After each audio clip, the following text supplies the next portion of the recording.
Hi, and welcome to my review of the Raven Boys graphic novel by Maggie Stiefvater. This graphic novel just came out. I'm actually not even sure if it's officially released yet, but I got it in the mail yesterday, so here's my review. So I want to preface this by saying that the Raven Cycle is my favorite book series of all time, and Richard Gansey III is my favorite character in anything ever. So I think I'm qualified to make this video. So I'm going to be splitting up my thoughts about the book into a couple different parts, just my likes, dislikes, would I recommend the book, and my overall rating. So first up, what I liked about the book. My favorite thing about the book was by far the incredible, gorgeous, wonderful artwork. So one thing I thought that the book did very well was like scene and setting. So this panel right here is the first intro we get to 300 Fox Way.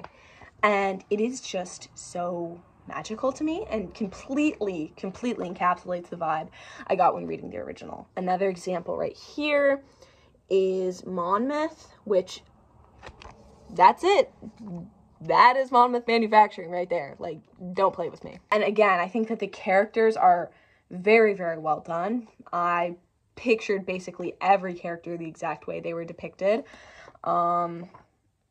Like, just look at him. Like, that is my boy right there. It's just absolutely wonderful, incredible job done on the artwork, especially the characters and, like, the scenes and settings. Another thing that I really liked involving the artwork was the way they portrayed, like, either visions or flashbacks. So this is when Blue's in Cave's water, and that's the vision of, like, you know, it's Gansey and Blue about to kiss. Yeah, and there's another one in the back when they see the joint one and they're in the car and he's like, oh, I wish I could kiss you. It's just very well done, and I just really appreciate that level of detail and care was put in there. So now I'm gonna move on to my dislikes, just because I love the whole series already. I don't think I need to talk about, like, the writing per se of what I like, because, you know.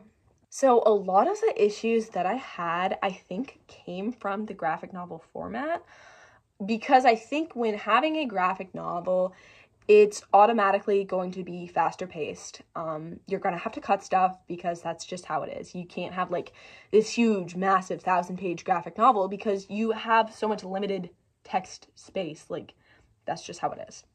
So some things I think specifically that suffered from this was the character relationships, unfortunately. I cannot tell you everything specific that they cut out, but they did cut out a lot of things. And I think that a lot of those relationships are a bit lost there.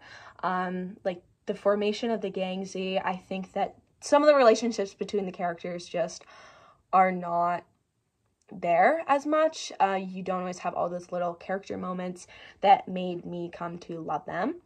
A big relationship that I felt was sidelined was Blue and Adam.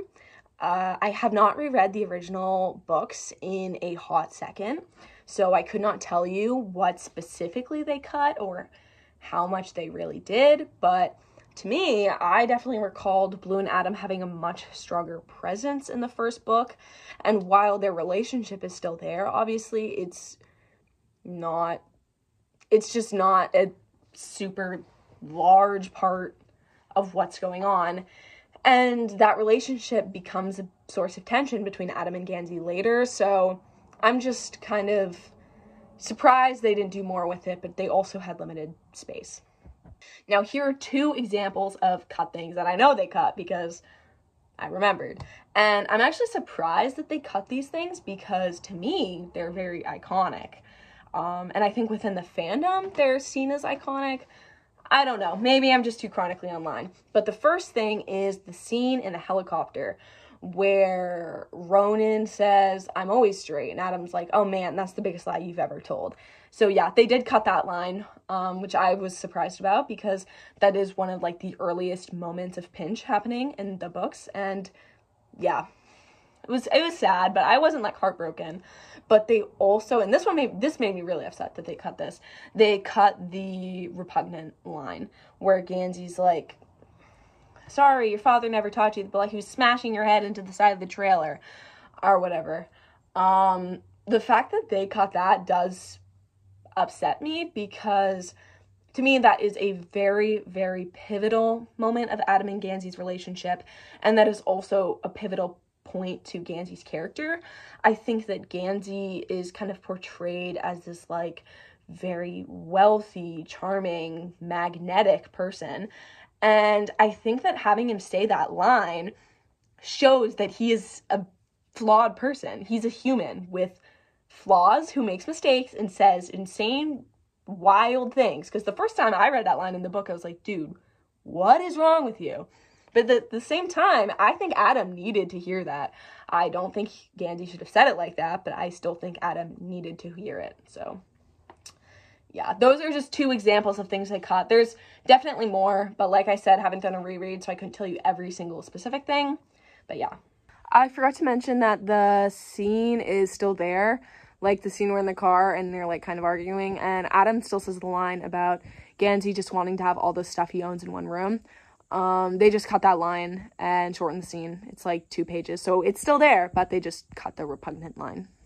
Another thing, when it comes to that graphic style format and you're basically condensing the book, it just doesn't translate super well due to the nature of the series. And when I say that, I mean the fact that the plot is secondhand to the characters and their relationships.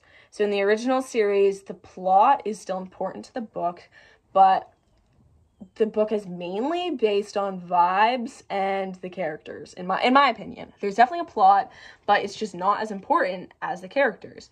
And I think that when you're in that graphic style format, it can be hard to tell what is happening, especially if you've never read the original books, which brings me to my next section of the video. So that next point is whether I would recommend the book to others. And if you are a fan of the Raven Cycle and you've read the previous books, I would absolutely recommend this to you. But if you haven't, I think that it's going to be very hard to tell, like, it would be difficult to fully understand what is happening because it just doesn't feel fully formed. And yeah, but if you have read the series and you love it, I would absolutely recommend it for sure. So my overall rating of the book, I'm still giving it 5 stars because I love the original, so it's 5 stars. I think that with any adaptation, there's going to be issues because when you're adapting a book, you're gonna have to make changes and people aren't gonna be happy because people don't like change. I don't like change. But overall, to me, this book still felt magical. Like seeing the characters themselves, seeing the settings and the places that I had read about just felt so dreamy and lovely and wonderful. And I loved seeing Blue's outfits because my diva ate every scene, no crumbs. Yeah, I do think overall I still prefer the original books, but I would definitely recommend the graphic novel if you've read the original book series. So those are just my short thoughts on the book.